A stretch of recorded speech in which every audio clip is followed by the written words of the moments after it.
एक छोटे से शहर में सुरेश नाम का एक आदमी रहता था। सुरेश एक पुराने परिवार का वारिस था, जिसके पास अच्छी खासी जायदाद थी। उसका घर बड़ा था, लेकिन दिल में एक सादगी थी, जैसे किसी गांव में बुजुर्ग की। उसकी उम्र करीब 42 साल की थी। पत्नी की मौत हुई कई साल हो चुके थे, एक हादसे में चली गई थी। अब घर में अकेला रहता था, बस काम धंधे में लगा रहता। उसकी एक छोटी सी फैक्ट्री थी शहर के बाहर, जहां से वह रोज शाम को थका हारा लौटता। लेकिन घर की देखभाल कौन करे, वह तो बस काम में डूबा रहता। घर धूल धरसित हो गया था। एक दिन उसके एक पुराने मित्र ने कहा, सुरेश तू अकेला क्या करेगा, एक नौकरानी रख ले जो घर संभाले। सुरेश ने सोचा ठीक है, और जल्द ही शहर के एक एजेंट से बात करके एक लड़की को घर पर बुलाया। उसका नाम था प्रिया। प्रिया की उम्र कोई 24-25 साल की होगी। वह गांव में आई थी, लेकिन शहर की चकाचौंध में थोड़ा बहुत घुल मिल गई। उसकी आंखें बड़ी बड़ी थी, जैसे कोई सपना छिपा हो, और होंठों पर हमेशा एक हल्की सी मुस्कान रहती। उसका बदन न ज्यादा दुबला न ज्यादा भरा, बस ऐसे कि देखने वाला एक पल रुक जाए।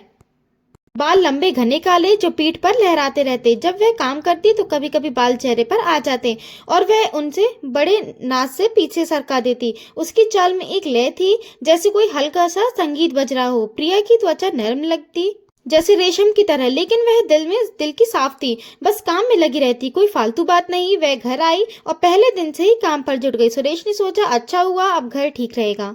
सुबह उठकर प्रिया चाय बनाती, फिर झाड़ू पोछा, कपड़े धोना, रसोई संभालना। सुरेश फैक्ट्री जाने से पहले नाश्ता करता, और प्रिया बड़े सामान से प्लेट रखती। साहब नाश्ता तैयार है। गरम गरम रोटी है। उसकी आवाज में एक मिठास होती जो दिल में छू जाती। सुरेश मुस्कुराता और कहता, प्रिया तू कहाँ से सीखी इतनी अच्छी रोटी बनानी। गाँव में। प्रिया हंसकर जवाब देती, जी साहब गाँव में सब कुछ हाथ से सीखा, माँ ने सिखाया। वहां मशीनें कहाँ होती। फिर दिन बीतते गए और घर में एक रूटीन बन गया। शाम को सुरेश लौटता, प्रिया दरवाजा खोलती, आ गए साहब, थकान लग रही है, पानी लाती हूँ। वह गिलास लेकर आती, और कभी कभी गिलास पकड़ाते वक्त उंगलियां छू जाती, लेकिन वह बस संयोग होता।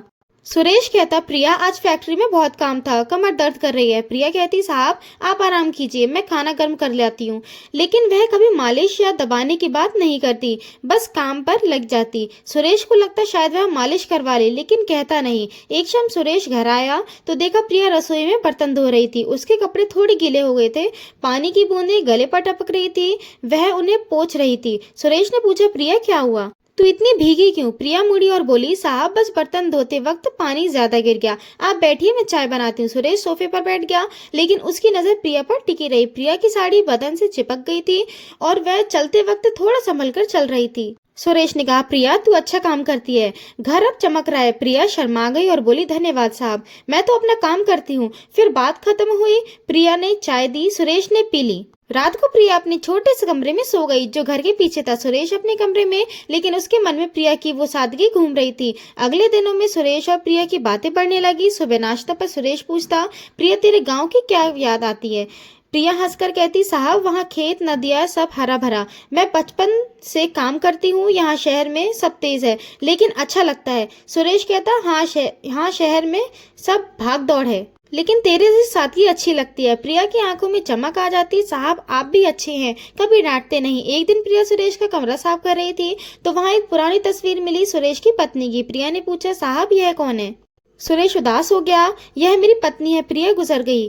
प्रिया ने सहानुभूति से कहा, साहब सब ठीक हो जाएगा, आप अकेले मत रहिए, कभी बाहर घूमिए। सुरेश मुस्कुराया, तू है ना, अब अकेलापन नहीं लगता। प्रिया बोली, हाँ साहब, लेकिन मैं तो नौकरानी हूँ। लेकिन उसकी आवाज में एक गर्माहट थी। सुरेश ने कहा, नौकरानी नहीं, घर की सदस्य जैसी।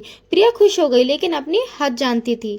दिन गुजरते रहे। प्रिया बाजार भी जाने लगी सामान लाने, लेकिन सुरेश हमेशा साथ जाता, क्योंकि अकेली लड़की को बेचना ठीक नहीं। एक बार बाजार में प्रिया बोली, साहब यह फल ताजे हैं, ले लीजिए। सुरेश ने कहा, तू चुन।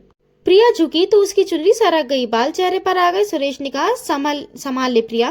प्रिया हंसकर पीछे किए और शर्मा गई। घर लौटकर प्रिया ने खाना बनाया। सुरेश ने कहा, प्रिया तेरे हाथ का खाना जैसे माँ की याद दिलाता है। प्रिया बोली, साहब मैं कोशिश करती हूँ। धीरे धीरे दोनों के बीच एक रिश्ता बनने लगा। प्रिया अपनी कहानियां सुनाती, गाँव में कैसे खेलती, पढ़ाई कैसे छूट गई, शहर कैसे आई। सुरेश सुनता और कहता, प्रिया तू पढ़ना चाहे तो मैं मदद करूंगा। प्रिया कहती, साहब अब उम्र हो गई है, लेकिन शुक्रिया। सुरेश अपनी जिंदगी बताता, फैक्ट्री कैसे शुरू की, पत्नी के जाने के बाद अकेलापन। प्रिया सुनती और कहती, साहब जिंदगी आगे बढ़ती है, एक रात प्रिया रसोई में काम कर रही थी। सुरेश टीवी देख रहा था। प्रिया बोली, साहब नमक खत्म हो गया है। सुरेश रसोई गया, देखा प्रिया ऊपर से सामान निकाल रही है। उसका बदन थोड़ा तन गया। सुरेश ने कहा, रुक मैं निकालता हूँ। वह करीब आया, सामान दिया। प्रिया हंसी, साहब कर लेती। सुरेश बोला, कोई बात नहीं, तू छोटी है। फिर खाना बनाया, दोनों ने साथ खाया। समय बीतता रहा। प्रिया घर की हर चीज जानने लगी। सुरेश की पसंद, कपड़े कैसे रखने, खाना कैसे बनाना। सुरेश ने कहा, प्रिया तू इतनी मेहनत करती है, कभी आराम कर। प्रिया बोली, साहब काम से मन लगता है। सुरेश को लगता कितनी अच्छी लड़की है। कुछ हफ्ते बाद प्रिया ने कहा, साहब गांव से फोन आया, पिता बीमार है, मुझे जाना पड़ेगा। सुरेश चिंतित हुआ। प्रिया तू चली गई तो घर कैसे चलेगा? लेकिन जा, परिवार जरूरी है। उसने पैसे दिए। प्रिया की आंखें भर आई। साहब आप इतनी अच्छी क्यों? सुरेश बोला, तू भी अच्छी है। प्रिया गई, घर सूना हो गया। 2 दिन बाद लौटी, साहब पिता ठीक है। सुरेश खुश हुआ। शाम को दोनों बातें करने लगे। प्रिया गांव की कहानियां सुनाती, लोग कैसे मदद करते, त्योहार कैसे मनाते। सुरेश सुनता और सोचता, प्रिया कितनी मासूम है। महीने बीतने लगे। प्रिया अब सुरेश के लिए नौकरानी नहीं, घर की रखवाली करने वाली थी। सुरेश ने कहा, प्रिया तेरी उम्र हो रही है, शादी के बारे में कुछ सोचा है? प्रिया शर्मा गई। साहब अभी काम कर रही हूँ। सुरेश बोला, अच्छा लड़का मिले? प्रिया हंसकर बोली, आप जैसे मिले तो। सुरेश मुस्कुराया, मैं बूढ़ा हूँ। प्रिया के आने को साल भर हो चुका था। घर में उसकी हंसी गूंजती। सुरेश खुल जाता। कभी कभी छत पर बैठते, चाय पीते। प्रिया कहती, साहब गांव में तारे साफ दिखते हैं। सुरेश हंसता, यहाँ तू है, तारे नीचे उतर आए। प्रिया शर्माती। एक दिन सुरेश का दोस्त अमित आया। शाम को घर आया। प्रिया दरवाजा खोला। अमित की नजरें ठहर गई। उसने सुरेश से कहा, यार यह तो कमाल है। सुरेश ने टाला। अमित ने प्रिया से मजाक किया, लेकिन सुरेश को अच्छा नहीं लगा। उसने अमित को विदा किया। रात को प्रिया ने पूछा, साहब आपके दोस्त को बुरा लगा? सुरेश बोला, नहीं, तू ध्यान रखना। उस दिन सुरेश को लगा प्रिया को बचाना उसका फर्ज है। फिर सुरेश की तबीयत खराब हुई, बुखार आया। प्रिया ने सेवा की, दवाई पट्टी काढ़ा, रात दिन देखभाल। तीसरे दिन सुरेश ने प्रिया का हाथ पकड़ा। प्रिया तू भगवान का तोहफा है। प्रिया रो पड़ी। ठीक होने के बाद सुरेश ने कहा, प्रिया तू फैक्ट्री पर आ जा। साहब से प्रिया चौंकी। साहब मैं अनपढ़ हूँ। सुरेश ने मैडम बुलाई पढ़ाने को। प्रिया रो पड़ी, पैर छुए। अगले महीने प्रिया फैक्ट्री जाने लगी, हिसाब सीखा। शाम को क्लास प्रिया बदलने लगी, आत्मविश्वास बढ़ा। एक दिन बोली, साहब मैं बुटीक खोलूंगी। सुरेश ने गले लगाया। शहर में बातें हुई, लेकिन सुरेश ने कहा, प्रिया बेटी जैसी है। फिर प्रिया की माँ आई, रोते हुए बोली, अपने बेटी बना ली। फिर कहा, बेटी को बहू बनाई। सुरेश ने प्रिया से पूछा। प्रिया बोली, साहब आप जैसा चाहे। सुरेश ने कहा, मैं तेरी साथी बनना चाहता हूँ। प्रिया ने हाँ कहा। शादी हुई। प्रिया ने बुटीक खोला। अब दोनों साथ हंसते जीते। सुरेश कहता, प्रिया तूने जीवन